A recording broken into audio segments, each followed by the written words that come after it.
Hold on. I make him a little bit. If I go this way. No, I can only go this way.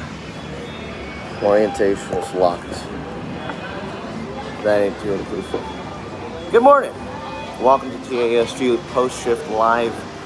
We are out here at the Frontier Landing, home of the Mark Twain Riverboat that is off to the side right now. We're here early. We pulled boarding group 7, and that's what we started with today. But Rise isn't open just yet, and I don't feel like going to Oga's Cantina again early in the morning. So we're out here. We're gonna give it a shot. First time on camera, the breakfast chimichanga.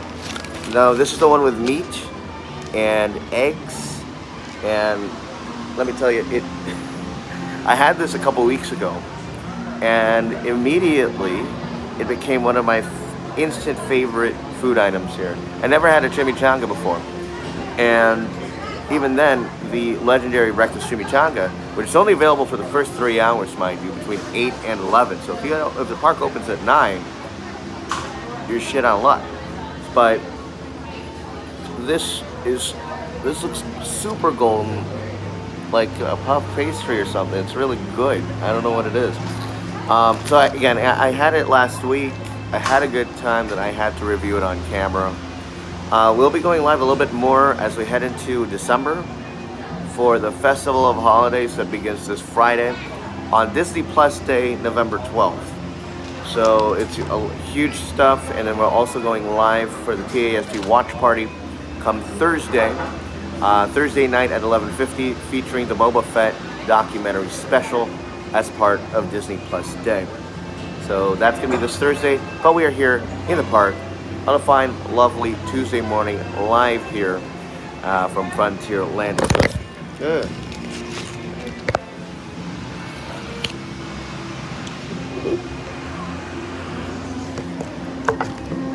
Okay. Here we go. First bite, and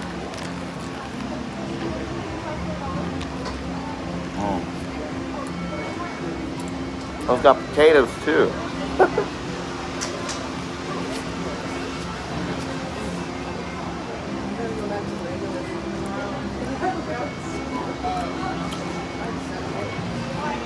Let me check the other side.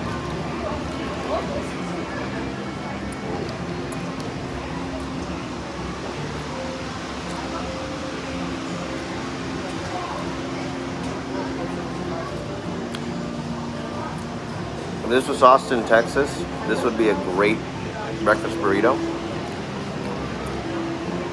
So good.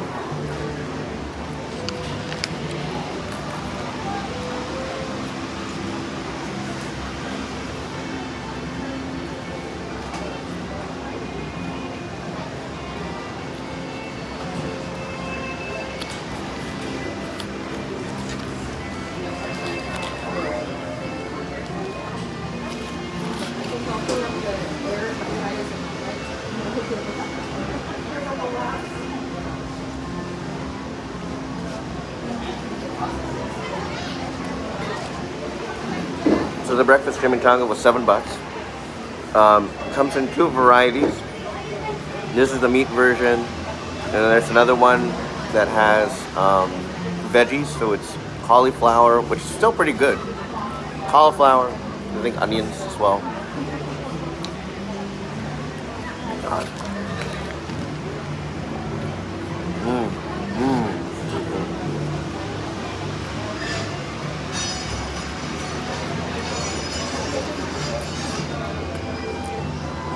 You bite through layers of the egg, and then all of a sudden, bam, the sausage right there, well seasoned.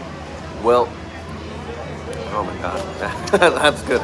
You get the saltiness of the sausage, and it's perfect. It is perfect.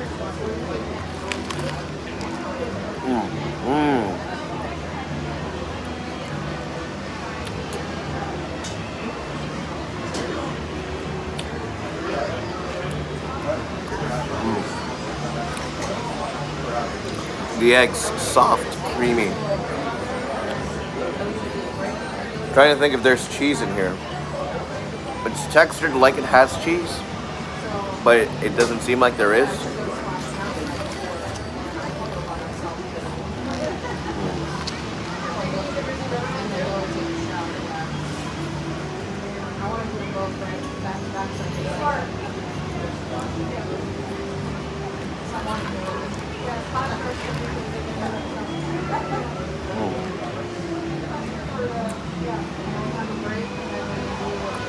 Bacon. It's got bacon too. Wow.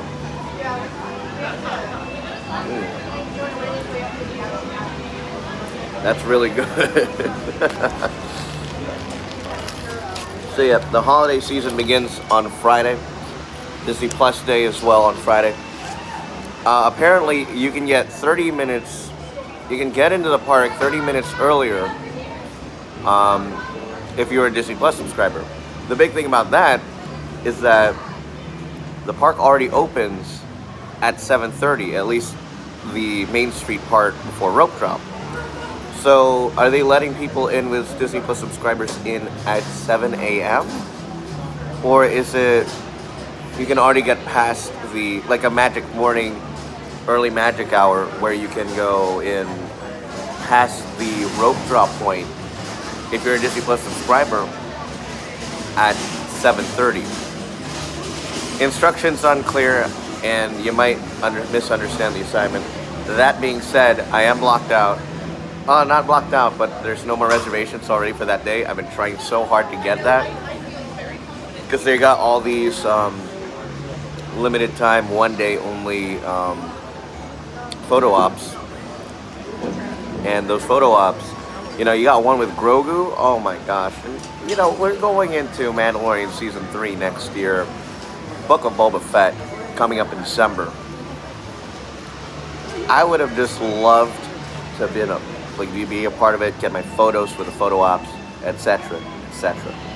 Take another bite.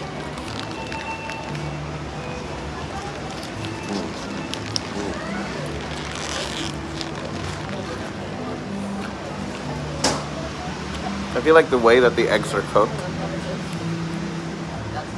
they're scrambled, but they're scrambled that still has a creamy texture, which is really nice.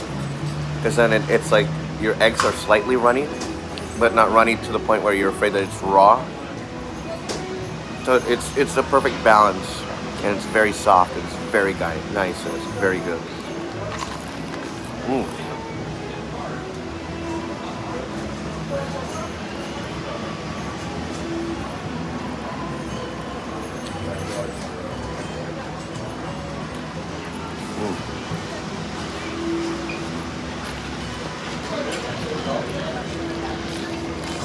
Next bite, we're gonna get a little bit of potato.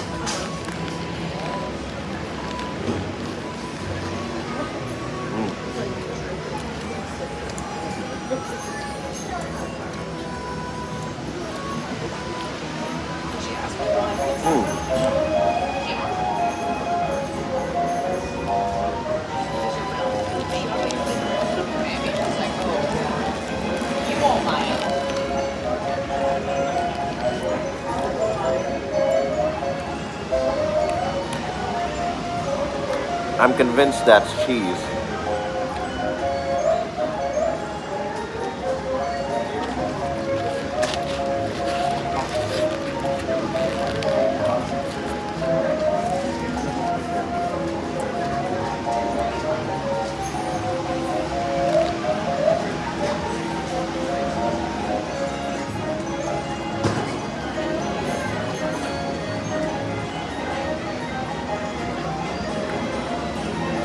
It was announced just yesterday.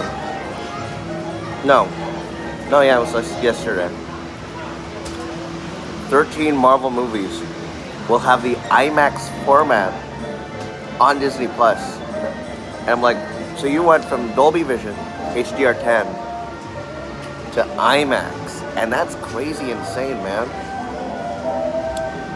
I mean, definitely that's not something that you would want to watch on your phone, because that resolution is so high and the detail would be so high. If you're able to like rent out a theater, or you have like some sort of TV that can somehow have that output, then that's when it would be possible. But really releasing those movies in IMAX is a bit of a gimmick, a bit of a gamble, but I think it's a very ambitious one and a very welcome one at that. And not to mention that between 12th and the 14th, Disney Plus will be $2 if you're a returning member, if you're a returning subscriber, which is pretty awesome. But that's just for the first month, and it goes back up to $8. Which reminds me, because in years past, Black Friday, I think December, Monday, Hulu's deal would be like the same thing, $2. $2 for the first month, and then I think it would go for ad-free Hulu. But no, Hulu with ads would be the $2. So this is the same. I'm seeing this same deal, only now going into Disney Plus, which is still very welcome. I would just like to see at least one of my months drop in rate to the $2 Black Friday deal, because I do watch a lot of Hulu, and I am currently subscribed to ESPN Plus too. So I signed up with the Founders Circle edition of Disney Plus when it first came out in 2019. That's 3 years for like $250. That's running out next year, and so I'm looking to at least upgrade that to the Disney bundle. So then that way I can also get my hockey, NHL on ESPN, and that's a lot of fun. Let me tell you, I've been enjoying a lot of the hockey. Anaheim Ducks are fourth seed. And I think they ended like, what, bottom 5 teams in the entire league last season. So let's see how far we can go before we start hitting these droughts, these wind droughts. But we'll see what happens. I know Lakers last night, they won against the Charlotte Hornets.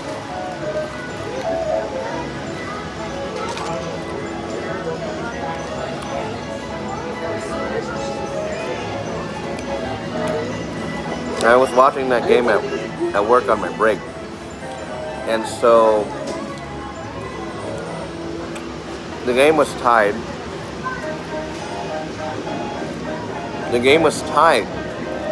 But then, okay, so here's what happened. 5 consecutive free throws. It was supposed to be a 2-shot free throw, but then the Lakers picked up a delay of game, and that was the second delay of game. So that was a delay of game technical. A technical on Carmelo, that's a personal, and a personal technical on Russell Westbrook. LaMelo Ball at the line, knocks down all 5. They were up 9 at that point, but then all of a sudden you cut that lead down to 4, and a last-second buzzer beater by Miles Bridges. I think it's Bridges. One of the shooters. They hit a 3 to tie the game, and that sent it into overtime. AD finished with 32 points. Melo Anthony, 7 for 10, 29 points. 7 from 10 from the 3. 29 points total. Bada bing, bada boom, catch and shoot. Monster game from him last night. And then speaking of monster, Nikola Jokic, now that was a crazy move. I had actually seen the notification that, there was a scuffle, there was like a fight between Marcus Morris Sr., Nikola Jokic, and so those 2 were ejected. I think Jimmy Butler was also ejected or received a technical. I didn't know how bad it was, but I didn't expect it to be super violent. I mean, like Morris is a dirty player. He just is. And so he checks Nick Jokic. And then Nick Jokic comes back and bam! On his back. He had to be wheeled off in a stretcher. Oh my God. This is not something that I would compare to Malice at the Palace in 2004. But this is more like I think I don't know who it was. I think it was a Laker game with Wilt Chamberlain, and he punches the guy and almost kills him if he hit his head. That's what would have happened to Marcus Morris. But those 2 were ejected. Morris tried walking it off, but he just couldn't handle it. That's like mid-back and the force. Like, you know, he had some whiplash added to that. So it's super violent. It was huge. It was something that we haven't seen in a modern NBA game in a very long time, because the referees still low. Once you start talking to each other, it then just they try to de-escalate it immediately. But the Jokic push, I am surprised it didn't go into full 2004 Malice at the Palace, because that was terrible. But Nick Jokic is like the 7-foot guy. So he's tall, he's huge. And so you don't want to go up against him. Versus a Ben Wallace type player, you don't want to mess with Jokic. You really don't. Because if you mess with Jokic, that's what happens. And it's very satisfying to see it to a player who just plays rather dirty, you know. Marcus Morris, in my opinion, is just as dirty as Corey Brewer back in the day. Ron Artest back in the day. Patrick Beverly current day. So he got what he got. I will say he deserved it. As we wrap things up on this morning live stream, we might be going live again later today, because my Magic Key package just came into the mail not too long ago, so we're going to do an unboxing on the live stream. But yeah, that's how far I got. Breakfast Chimichanga available at Park Open to 11 a.m. depending on availability. Right here, right behind me, the store right here, Ship to Shore. Ship to Shore, it's right next to the Mark Twain Riverboat, where it's docked. Or if you remember back in the day, where you would check in for Phantasmic. I'm Mark Cadby, thanks for watching. We'll see you guys on Thursday for the TASG Watch Party Disney Plus Day Special. So long.